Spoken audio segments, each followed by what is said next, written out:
welcome all our listeners and audiences all over India and abroad in this special program. I, Bhupinder Tikku, welcome all of you on behalf of Kakini Building Humanity. And this is a special program for a special personality who hailed from Kashmir in the medieval times.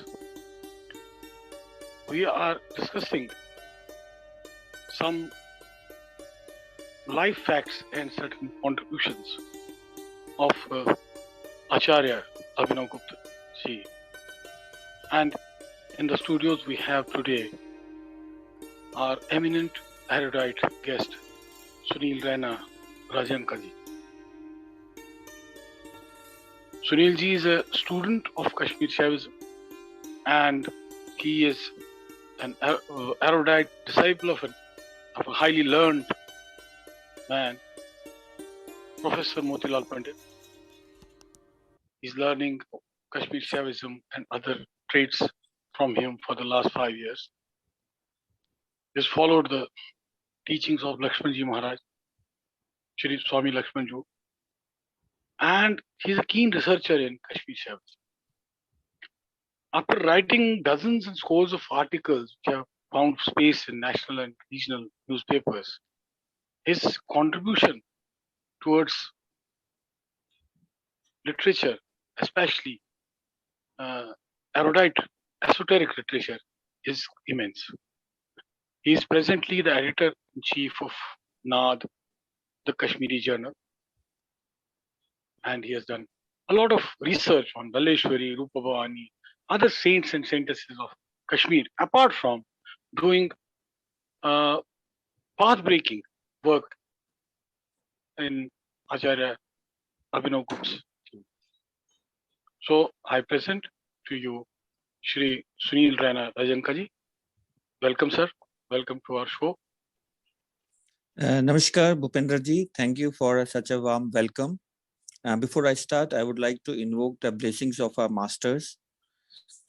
Agadi Sanchay Ambodhisam Uttaranatarini Vande Vichirta Artha Padam Chitram Tam Guru Bharati Abhinav Rupa Shakti Tad Guptoyo Maheshwaro Devaha Tad Uvayamal Rupam Abhinav Guptam Shivam Vande.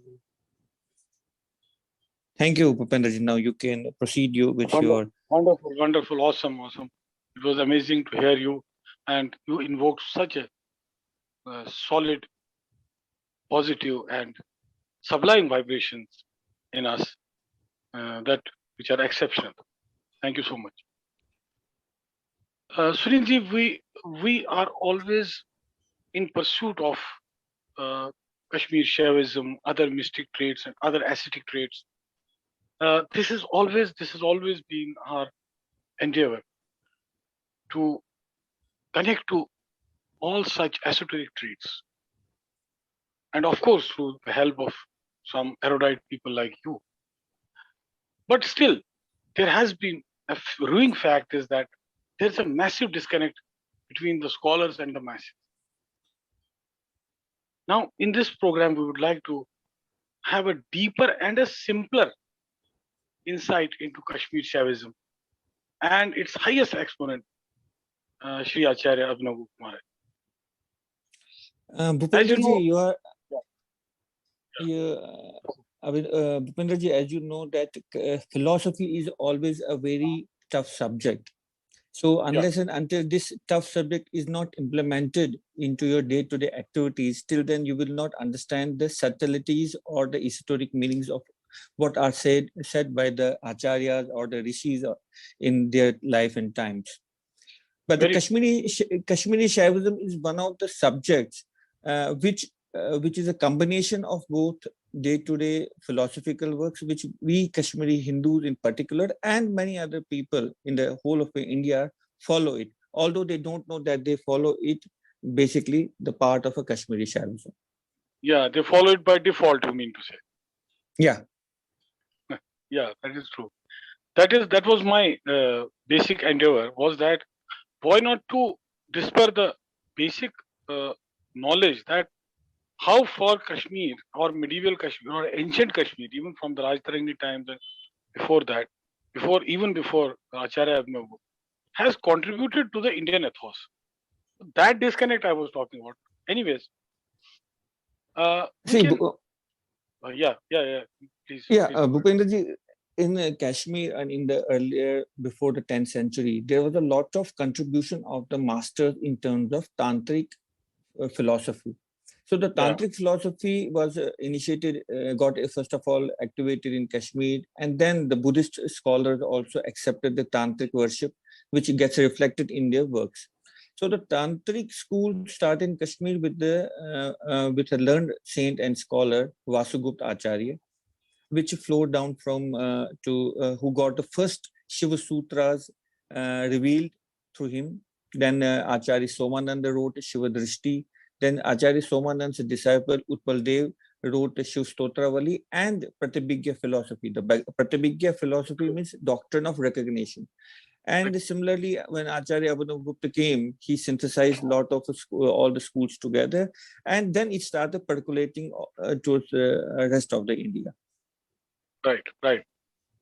Yeah, this brings me to my first question to you, Sunilji. Could you briefly explain the contribution of Acharya Abhinav Gupta in synthesizing the Trika system and his epic encyclopedia Tantra Loka? Of course, you will give the historical and locational details of the great saint also in your answer. Yeah. Acharya Abhinav Gupta was one of the greatest genius who has contributed in the human endeavor empowerment all along his life. There is no such genius born in India during his life and times, and even many scholars in Western scholars and in Indian scholars, they're all researching about him. Abhinav Gupta lived in Kashmir between 950 to around 1020 or something like that. So we can roughly say he was there for around 80 years or 75 to 80 years. His contribution to the Indian ethos is mostly, he has written a magnum opus Tantra Lok, which has 36 chapters, and it contains all the tantric scriptures which were prior to Abhinav Gupta. He takes all the quotes from them. Means he had written in this Tantra Loka, taken all the scriptures before him, and wherever possible tries to put them there and explains them. Apart from that, he also explains what he thinks about them and what his view is about all those texts which were prior to him. So prior to him, there were also different schools of Shaivism, of Tantric school. One of the school is known as a Kram school. The other school is known as Kala school. The third school is known as Pratibhigya school. The fourth school is known as Spand school. So all these schools had their own esoteric practices, own scriptures, and own way of worshipping, but not very much different. But still they were quite different. But what happened, Acharya Abhinav Gupta synthesized all these scriptures and made a collage of all of it and said that this is all nothing but a Trika school. So he combined them. So whatever sectarian beliefs were there, he removed that and connected all them together and presented a new concept before us, which is known as the Trika school of Kashmiri Shaivism.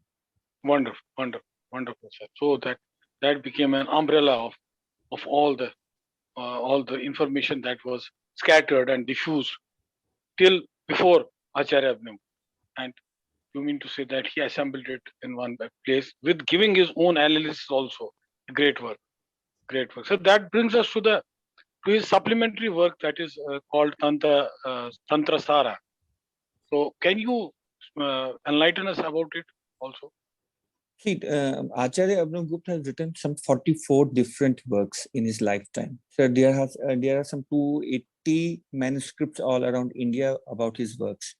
So in Tantra Loka, he goes about giving the philosophical contours of different concepts, then about the means to approach the Supreme Godhead, then the various tantric practices and all that. So that was a very voluminous book. So therefore, the students came to Acharya and told him that since your work is very profound and very enlarged, why don't you make a smaller version of it? So on the request of his students, he condensed the Tantra Loka in the form of Tantra Sara, and the Tantra Sara gives us the gist of Tantra Loka and appropriate means of achieving the Shivahood. So this is basically related to the practices. Practice. Great, great. Wonderful, wonderful, sir. This was a wonderful information, and this is what is, the summarized version what you are giving is very important for the listeners and the audiences to hold for their future endeavors into mysticism and other works, following other trades. Sunil ji, Acharya ji was multifaceted, as you know. I don't have to tell this. This is not a new thing. He was a multifaceted personality. He was, I think, among the few saints, and this discerned him from other saints and mystics and other intellectuals. He was also involved in the subtle traits of art like poetry, drama, dance, music, and he has written an epic Abhinav Bharati, which gives a detailed commentary on Bharat Muni's Natya Shastra, as we all know. And also, he contributed or he discovered the ninth rasa, that is the Shantam, rasa Shantam. As you, so can you elaborate on this side of his personality, which discerned him from other saints and other great individuals of those times? Abhinav Gupta's concept was that whatever is existing in the phenomenal world originally emanate from the Shiva. You may call it Param Shiva, or you may call it Shiva, or you may call it Anuttara. So in all that, he tries to relate back everything to the Godhead. So if it is a drama, you get engrossed in the drama. So why you get engrossed? Why you want to get connected? You forget everything. Means when you see some theater, you get totally absorbed. What is that absorption? That absorption is your immersion of your consciousness at that particular time with that particular character. Similarly, he connects that this particular connection, this immersion is nothing. It comes from your own consciousness, and your consciousness is based. That Abhinav's life and teachings is the basic essence which connects the phenomenal world, the phenomenal or the performing art, also to the art which connects us back to the Shivahood. For example, somebody is performing the music. That person gets totally immersed in that performance of that instrument or that music or that song or that dance. So that immersion into that particular act is nothing but his loss of his personality, but he goes inside within it and connects itself to that what we call as a flash of realization is there. He is disconnected with the outer world. He's totally absorbed. So that immersion is nothing but a sadhana. That immersion is nothing but a kind of a meditation. And this flash of meditation, this momentary flashes are but a kind of a yogic practices. And therefore he accepts it as a kind of a sadhana. Wonderful, sir, wonderful. अच्छा सुनील जी, हम तो अपने दूसरे श्रोताओं के लिए भी जो हिंदी और हिंदुस्तानी समझते हैं ज्यादा, उनके लिए भी कुछ उनके साथ भी संवाद हो और संवाद तक भी पहुंचे।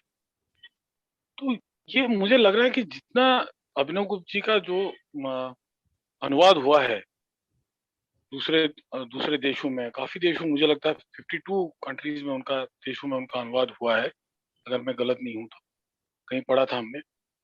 तो क्या आजकल की युवा पीढ़ी के लिए आचार्य जी का जो अध्ययन करना है वो तो सार्थक है ही है, लेकिन इसमें हमें लगता है कि अनुवाद की कमी आड़े आती है कहीं ना कहीं। आपका क्या विचार है? देखिए भूपेंद्र जी, ये आपका जो क्वेश्चन है ये सही माने में बिल्कुल सही है, क्योंकि आचार्य के जितने भी कार्य है वो संस्कृत में लिखे गए, और जो संस्कृत जानते हैं उनको मालूम है कि संस्कृत में इससे उच्च कोटि के ग्रंथ उच्च कोटि की विचारधारा कहीं मिलेगी नहीं आपको। अब जो विदेश के जितने भी स्कॉलर्स हैं जिन्होंने संस्कृत का जिनको ज्ञान है, वो भारत आए, उन्होंने ये ग्रंथों को ढूंढा, उन ग्रंथों के ऊपर अध्ययन किया और अपनी अपनी भाषाओं में वहां जाके इसका प्रचार और प्रसार किया। परंतु भारत में कुछ पिछले आजादी के बाद से संस्कृत के प्रति ध्यान दिया नहीं गया, और जिन लोगों को संस्कृत आती है उन्होंने भी आचार्य के प्रति उतना काम किया नहीं। उन लोगों ने अपने जो भी उन लोगों के डिफरेंट स्कूल्स थे उस पर थोड़ा थोड़ा काम करके अब टीचिंग एंड जॉब इसी तक इसको कन्फाइन रखा। जी बट जी जो इनके जो बहुआयामी लेख है उनको लोगों तक पहुंचाया नहीं। तो क्योंकि हमारे यहाँ सरकार के स्तर पे भी, सामाजिक स्तर पे भी उतनी इसके ऊपर प्रेरणाएं नहीं मिली और इसको बढ़ावा नहीं मिला, तो ये एक बहुत बड़ा कारण रहा है कि आचार्य की टीचिंग्स इतने सालों तक छुपी रही, दबी रही। बट अब जी हमारा प्रयास है कि जो हम जिस प्रकार से अभिनव गुप्त जयंती करते हैं और हर साल इनके ऊपर साल में 2-3 बारी लोगों को व्याख्यान मालाएं करते हैं, तो लोगों को इसके प्रति रुचि हो रही है, जानकारी हो रही है, लोग पढ़ना चाहते हैं। और मुझे पूरी आशा है कि आने वाले कुछ वर्षों में हमारे यहाँ भारत में भी ऐसे विद्वान होंगे जो आचार्य के कार्य पे एक गंभीर शोध करेंगे और इनका प्रचार प्रसार करके इनकी महिमा को फिर से उस गौरवशाली महिमा को हम सबके सामने रखेंगे। जी, अति उत्तम काम आप कर रहे हैं। मैं जानता हूँ, मैंने भी देखा, मैं जुड़ा हुआ था कहीं आपके प्रयासों से, और आपके प्रयास सफल होंगे, इतना हमारी कामना है। क्या, अच्छा देखिए, हम जो आजकल के परिवेश में, आज के सामाजिक परिवेश में हम देखते हैं कि अलगाववाद, या जिसको कहते हैं कि जो जो समतावाद आजकल कम दिखाई दे रहा है, क्लास वॉर ज्यादा है। तो आचार्य जी की जो व्यक्तित्व, आचार्य जी का व्यक्तित्व और उनकी सीख जो थी, मुझे जो लगता है कि वो समान अधिकार पे थी, और वो समतावाद था उनकी सीखों में है, बहुत प्रचलित है। तो इसका हमें कश्मीर से लेके पूरे विश्व में अगर हम उनके व्यक्तित्व और उनकी सीखों को उजागर करें, ये आप वैश्विक स्तर पे कैसे कर सकते हैं सुनील जी? देखिए, जो उनकी जो विचारधारा है आचार्य की, उनका एक बड़ा अच्छा एक तंत्रलोक में एक जगह पे उद्धृत है एक श्लोक, न शिवम विद्यति कवचिता, there is nothing that is not Shiva. तो जब आप सबको शिवमयी भाव से देखते हैं और वो शिवमयी भाव से समानता आती है, यानी हर एक को आप उस परम शिव का अंश मानते हैं, हर एक को आप परम शिव ही मानते हैं, हर एक को उस एक ही भाव से देखने का जब आप कार्य करते हैं, तो उस जगह पे द्वैत की भावना कभी नहीं आती है। और जब द्वैत की भावना नहीं आई, तो आप दूसरे को भी आप अपने में अपना ही अंग मानते हैं, आप अपना ही उसको परिजन मानते हैं। तो ये जी आचार्य जी जब कहते हैं और उन्होंने अपने जीवन में इसका इसी के अपना जीवन भी इसी प्रकार से जिया है, तो यही कारण है कि वो एक विश्व में हमें एक मैसेज हमें देना है कि हमें दूसरे से अलग नहीं होना। हम basically we are part of the same light, we are the part of the same consciousness, we are the part of the same brotherhood. So therefore there is no need to fight, there is no need to hate, there is no need to kill, and there is the only need is to reconnect with our roots and enlighten ourselves. क्या बात है! अगर यही संदेश, अगर यही message आज पूरे विश्व में फैले तो कितना अच्छा हो जाएगा हमारा विश्व और हमारा देश खास करके। सुनील जी, जाते जाते आप ये बता दीजिए कि आप एक ट्रैकिंग में बहुत आपका बहुत रुचि रखते हैं आप ट्रैकिंग में, और खासकर आपने फिर उसके बाद संतूर बजाना भी सीखा है, और आप संतूर वादक भी हैं। तो ये कैसे हुआ?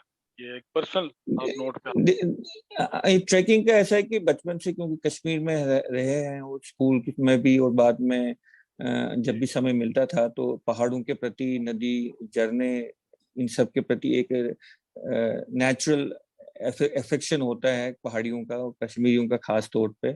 और तो क्योंकि हम सौंदर्य को, प्रकृति को अपने से भिन्न नहीं मानते, जहां जहां पे हमें अच्छा लगता है हम वहां जाते हैं, देखते हैं, कुछ ना कुछ सीखते हैं। और ट्रैकिंग में ऐसा होता है, मेरा अपना व्यक्तिगत मानना है, जब आप ट्रैक करते हो, जब आप 5-7 लोग चलते हो, तब आप भूल जाते हो कि दूसरा आपसे अलग है।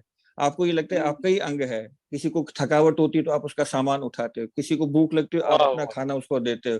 तो आप वाह में वाह। एक ऐसे भाव जुड़ जाते हैं कि मतलब वो आपका ही है परिवार, हालांकि उससे पहले आप कभी उससे नहीं मिलते हो, उसके बाद भी शायद कभी ना आप उससे मिले, लेकिन उस यात्रा के दौरान आप उसके साथ एक ऐसा परिवार की तरह जुड़ते हो और आपकी ह्यूमन नेचर को इस तरीके से पॉलिशिंग हो जाती है कि आप बहुत सारी डे टू डे लाइफ की जो निटी-ग्रिटीज होती है वो भूल जाते हैं। आप घर पे अच्छा खाना कभी होता है तो हमें अच्छा नहीं लगता है, हमें उसका स्वाद नहीं आता है, लेकिन वहां कच्चा खाना मिल जाता है, हम वो भी खाने को तैयार होते हैं। तो उससे हमें भावना मिलती है कि हर एक अन्न जो है उसका सम्मान करना चाहिए, दूसरे मनुष्य का सम्मान करना चाहिए, मिलके एक दूसरे के साथ जीवन बिताना चाहिए। तो ये ट्रैकिंग में आपको ऐसी भावना ही जागृत हो जाती है। और बहुत खूब। रही बात संतूर की, जी विज्ञान भैरव के 74th मेडिटेशन टेक्निक में लिखा है, जहाँ पार्वती शिव से प्रश्न पूछती है और शिव कहते हैं कि जब आप भी कोई स्ट्रिंग इंस्ट्रूमेंट बजाओगे तो उस स्ट्रिंग इंस्ट्रूमेंट की रेजोनेंस जो होती है उससे आप शिवत्व को प्राप्त कर सकते हो। तो संतूर में या किसी भी वाद्य में जो 7 सुर होते हैं, तो ऐसा शारंग देव जो थे, जो आचार्य अभिनव गुप्त के ही परंपरा से थे, तो उन्होंने जी जो इंडियन क्लासिकल म्यूजिक दिया है जिसके 200 से अधिक रागाएं हैं, तो उसमें जी कहते हैं जी। कि जो ये सात सुर जो है ये भगवान शिव के 7 मुख है। तो हम्म। इन 7 मुखों के साथ जब आप जुड़ जाते हो, जब आप राग बजाते हो, तो आप बाहर की सब चीजें भूल जाते हो, तो आप उन रागों में एकदम केंद्रित हो जाते हो कुछ ना कुछ बजाने में, और आप भूल जाते हो बाहर क्या हो रहा है। तो वो भी एक मेडिटेशन है। तो मैं जब संतूर बजाता हूँ तो it is a kind of a meditation for me. तो मैं उस टाइम पे उस इमर्शन में चला जाता हूँ, अपने आप को बाहरी संसार की एक्टिविटी से भूल जाता हूँ और उस शिव के उस भाव में लीन हो जाता हूँ जो उन 7 सुरों से मुझे जोड़ता है। बहुत खूबसूरत उम्दा बात कही आपने। और इसी तरह से अगर हम जीवन व्यापन और जीवन का हम अ, उसमें हम प्रेरणा लें इन्हीं बातों से, जैसे आपने ट्रैकिंग और संतूर का कहा, तो काफी हद तक हमारा जीवन जो है वो बहुत सुखद हो सकता है और परस्पर हमारी जो जितनी भी समस्याएं हैं वो कम हो सकती हैं बहुत हद तक। मैं आपका बहुत शुक्रिया अदा करता हूँ, आपका बहुत आभार व्यक्त करता हूँ। Thank you so much Sunil ji, you have been very enlightening in this show. और आपका काकनी बिल्डिंग ह्यूमैनिटी की तरफ से बहुत बहुत धन्यवाद, बहुत बहुत आभार। Thank you so much. नमस्कार, धन्यवाद आपका भूपेंद्र जी।